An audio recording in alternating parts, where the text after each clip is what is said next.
Welcome back. With the testing of the star scales, some people had some questions. So, why not make a video and answer them for you? Quick one to start off with. Some people were asking what kind of build I was running, and the answer to that is no build at all. I will have to make a better build and then maybe post video of that if you are interested in it. But nothing I was running was playing into the damage or really synergizing at all. Some people were asking how much damage does Twilight Arsenal do without throwing the relic axes, so they can gauge it for bosses like the Witness or anything where you can't really go in and pick up the axes and swang. And the result of that was 724,306 damage.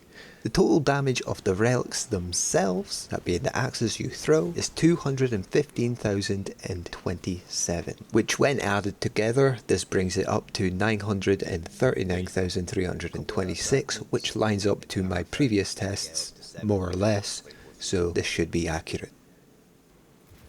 Some people did also want me to use the bubble glaive and see if that could work with stasis. Well, unfortunate for those people, you can't get the glaive right now. You need shards, you can't get shards. So until that is fixed, I don't have the glaive already unlocked, so I can't test it. I did, however, manage to run the same test, but whilst using the fragments, ruin and domineering. Ruin increases your damage and size of stasis shatters, and domineering allows you to be able to apply weaken with your grenade. And the result was 1,493,118 damage, which is an even bigger number than last time. However, I will add that weaken did not seem to have much, if any, effect, so domineering's not necessary at all to get big number.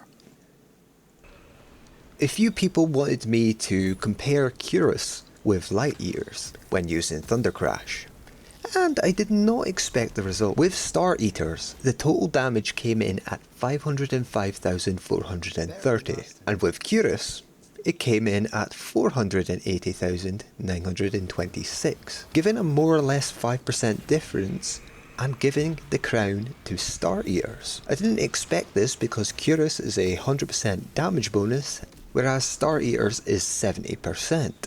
However, I believe the damage bonus of Star Eaters is applying to the aftershocks as well, which leads to the higher number. Unless something funky happened with my damage testing. The last question a few people had was, could you do swap-offs? Some people were saying Synthos. I think one guy said swap off to a Curus. TLDR, that one did not work at all. And Synthos also don't work. So you cannot do swap-offs with the Star Eaters buff. I tested this on Blade Fury with a combination of 1 heavy and 3 lights, and when doing the Synthos swap off, the total came into 161,796, and with no swap off it came in at 183,367, so unfortunately we ain't going to get that tech. But that is it. That is all the questions you guys had.